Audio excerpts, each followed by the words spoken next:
हातले दिने हो।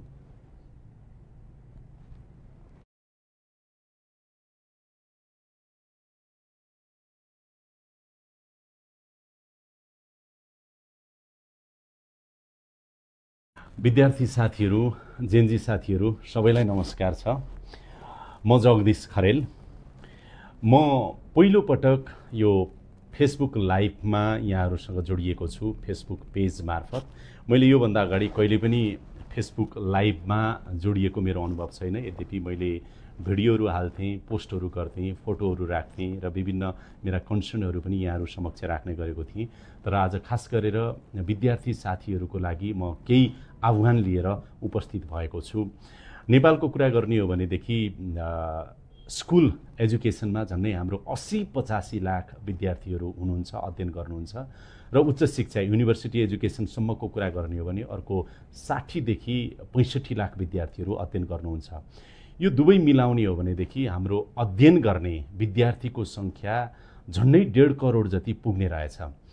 र 1.5 करोड जति विद्यार्थीको कुरा गर्ने हो भने हामी सामान्यतया अनुमान गरौँ न 50 लाख जति विद्यार्थीहरूले त इन्टरनेट पक्कै पनि प्रयोग गर्छन् होला। यो मेरो अनुमान मात्रै हो, योभन्दा बढी पनि हुनसक्छ, घटी पनि हुनसक्छ। यसको पहुँचको हिसाबले गर्दाखेरि, अभाबिलिटीको हिसाबले यसलाई हेर्न सकिन्छ।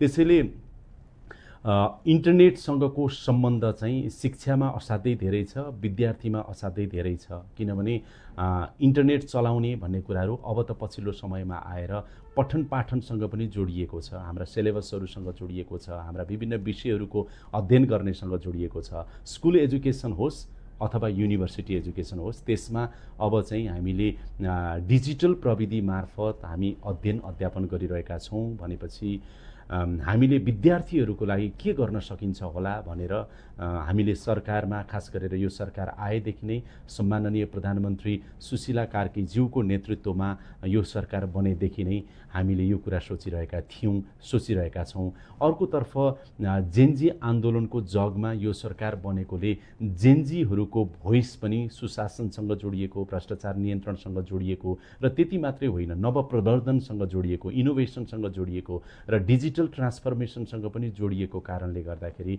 हामीले केही त गर्नुपर्छ विद्यार्थीको लागि भन्ने मनमा रहि नै रहेको थियो।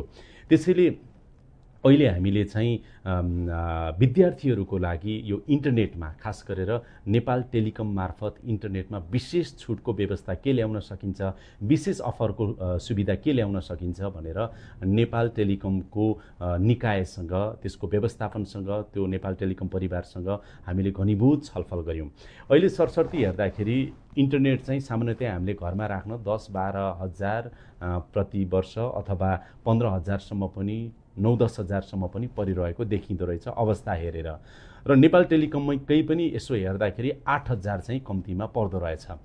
यो हिसाबले विद्यार्थीलाई के सुविधा दिन सकिन्छ? किनभने विद्यार्थीको जीवन त कठिन हुन्छ, सङ्घर्षशील हुन्छ, आर्थिक रूपमा गाह्रो नै हुन्छ। विद्यार्थी जीवन बिताउने भने खाजा खान अथवा त्यस पछाडि गएर शुल्क तिर्नको लागि, पढ्नको लागि, ड्रेस किन्नको लागि कतिपय विद्यार्थीहरू त सहरी क्षेत्रमा आएर कोठामा बसेर पढ्नुपर्छ। यो सबै कुराहरू गर्नको लागि आय स्रोत धेरै हुँदैन, आफै कमाइ गर्ने बाटोहरू पनि धेरै हुँदैन भनेपछि आर्थिक रूपले विद्यार्थीलाई गाह्रो हुन्छ। यो हामी सबै विद्यार्थी जीवन चाहिँ भोगेर आइसकेको कारणले गर्दा यसको अनुभव हामी सबैलाई नै छ। त्यसैले विद्यार्थीको लागि चाहिँ केही स्पेसल अफर ल्याउन सकिन्छ कि भनेर हामीले छलफल गर्दाखेरि एउटा धेरै मेहनत र छलफलपछि के आएको छ भने इन्टरनेटमा खास गरेर चाहिँ विद्यार्थीहरूलाई 8 हजार पर्ने प्याकेजलाई हामीले अहिले विद्यार्थी अफरको लागि भनेर विद्यार्थी अफर स्वरूप 3 महिना, यो 3 महिनाको अफर छ, यसमा चाहिँ 8 हजार पर्नेलाई हामीले 5 हजार, अझ त्यसमा सिधा भन्दाखेरि 4,999, करिब 5 हजारमा त्यो प्याकेज दिन सकिने अवस्था रहेछ। त्यो व्यवस्था चाहिँ हामीले हिजोबाट सुरु गरेका छौँ र नेपाल टेलिकमले हिजोबाट सुरु गरेको छ र हामीले त्यसको सुरुवात गरेका छौँ। यो कुराहरू यहाँहरूलाई जानकारी गराउन चाहन्छु। 8 हजार पर्ने प्याकेज अब 5 हजारमा विद्यार्थीहरूका लागि उपलब्ध हुन सक्छ र यसको ब्यान्डविथ भनेको तपाईँहरूलाई भनौँ 30 MBPS रहेको छ। अलिकति धेरै नै छ, विद्यार्थीहरूको लागि यसले पुग्छ भन्ने पनि हामीलाई लागेको छ। र यो 5 हजार चाहिँ कर सहितको रकम हो, वार्षिक कर सहितको रकम हो। यो 1 वर्षको लागि हो र तपाईँले 5 हजार करिब तिरे पुग्यो। त्यसमा एक थान राउटर पनि फ्रीमै आउने भयो र त्यसको लागि यो केबल पनि तार खास गरेर फाइबर पनि त्यसैमा जोडिएर आउने भयो। यति कुराहरू चाहिँ फ्रीमा आउन सक्छ र यो चाहिँ 3 महिनाको अफर छ। यो 3 महिनाभित्र देशभर रहेका विद्यार्थीहरूले कृपया तपाईहरूले यसमा चाहिँ नि तपाईले अप्लाई गर्न सक्नुहुन्छ र यसमा तपाईले यो लिन सक्नुहुन्छ भन्ने मलाई लागेको छ। यो लिने प्रक्रिया पनि सजिलो छ। 1 नम्बरमा तपाईलाई कन्फ्युज भयो भने 198 हैन 198 नम्बर 198 मा कल गर्नुभयो भने त्यहाँबाट तपाईलाई कसरी तपाईले यो लिन सुविधा लिन सक्नुहुन्छ भनेर जानकारी हुन्छ। त्यो भएन भने पनि तपाईले नजिकको टेलिकमको कार्यालयमा गएर यो सुविधा लिन सक्नुहुन्छ। यसको लागि तपाईहरुले के गर्नु पर्यो, आफ्नो खास गरेर पढिरहेको विद्यार्थी स्टुडेन्ट आइडी कार्ड विद्यार्थी परिचय पत्र पनि तपाईले बुझाउनु पर्यो र अर्को जन्म दर्ता बुझाउनु पर्यो। र यसभित्र अहिले सामान्यतया हामीले के बुझेका छौं भने 28 वर्ष उमेर समूहसम्मका विद्यार्थीहरू 6-7 कक्षा पढ्नेदेखि अब मास्टर डिग्री पढ्नेसम्मका अलि बढी विद्यार्थीहरू यसमा समेटिन्छन् र ती विद्यार्थीहरूले चाहिँ अघि नै मैले भने स्टुडेन्ट आइडी कार्ड र त्यसपछि जन्म दर्ताको प्रमाणपत्रको फोटोकपी यो लिएर नजिकको कार्यालयमा गयो भने तपाईहरुलाई चाहिँ यो एफटीटीएच भन्छ, फाइबर टु द होम यो पोइन्ट चाहिँ तपाईलाई उपलब्ध हुन्छ 5,000 रुपैयाँमा मात्रै र यो 1 वर्षको लागि हो। यो एउटा राम्रो अफर हो र यसले विद्यार्थीहरूलाई राहत दिन्छ भन्ने मलाई लागेको छ। झन्नै 1 महिनाको 400 जति पर्न आउँछ, त्यो पनि कर सहित। भनेको अरु सुविधा अहिले जसले लिइराख्नु भएको छ त्यो सुविधाहरू सबै नै अलिकति यो भन्दा महँगो छ। त्यसैले यो विद्यार्थी केन्द्रित हो। यसबाट मैले के अपेक्षा गरेको छु भने हाम्रो 1.5 करोड विद्यार्थी सानो अब शिशु कक्षादेखि माथिसम्म हायर एजुकेसनसम्म पढिरहेको छन् भने नि 50 लाखले अनुमान गर्दा यो इन्टरनेट प्रयोग गरिरहेका छन् भनेर मान्ने हो भने पनि कम्तीमा 10 लाख थप 10 लाख विद्यार्थीहरूले यो सुविधा लिनुभयो भनेदेखि चाहिँ विद्यार्थीहरूलाई पनि ठूलो राहत मिल्न सक्छ र हामीलाई पनि कम्तीमा विद्यार्थीहरूसँग जेनजीहरूसँग यसरी हामी जोडिएका छौं, युवा पुस्तासँग जोडिएका छौं कि सुलभ मूल्यमा विद्यार्थीहरूलाई राहत हुने गरेर केही गर्न सकियो भन्ने लाग्छ। किनभने यसले हाम्रो पठन पाठनमा धेरै सहयोग गर्नेवाला छ। एकातिर यो पाटो छ। अर्को पनि म यहाँहरूलाई के सुनाउन चाहन्छु भने नेपाल टेलिकमको हामीले क्षमताको कुरा गरिराख्दाखेरि एउटा अर्को अवस्था रहेछ जुन मैले एफटीटीएच भने फाइबर टु द होम यो पोर्ट चाहिँ यो पोइन्ट भनौं न हाम्रो 24 लाख क्षमताको चाहिँ यो पोर्टहरू जडान गरिसकिएको रहेछ।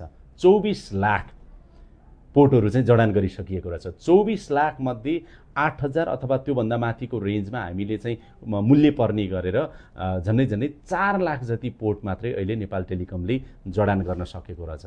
24 लाखमा 4 लाख पोर्ट जडान भयो एफटीटीएच को, तर करिब 20 लाख पोर्ट चाहिँ अहिले पनि जडान हुन बाँकी रहेको अवस्था रहेछ।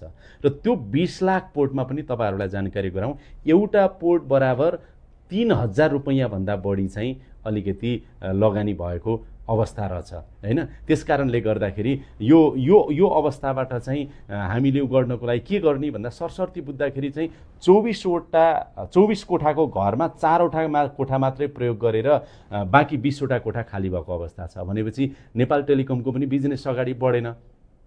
एकातिर विद्यार्थीलाई राहत पनि हुन्छ यसले र अर्कोतिर नेपाल टेलिकमले यो 20 लाख पोर्ट मध्ये 10 लाख पोर्ट मात्रै बेच्यो भने पनि 100 रुपैयाँको एउटा पोर्ट 100 रुपैयाँ फाइदा भयो भने पनि झन्नै 20 लाख पोर्ट बेच्दा त 20 करोड फाइदा हुने रहेछ।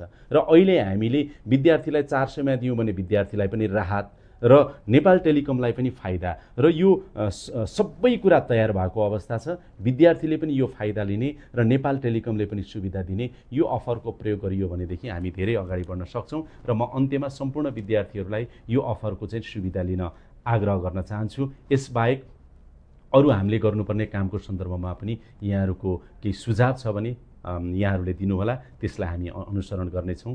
यहाँहरुले सबैले सुनिदिनु भयो, यहाँहरुप्रति म आभारी छु। धेरै धेरै धन्यवाद।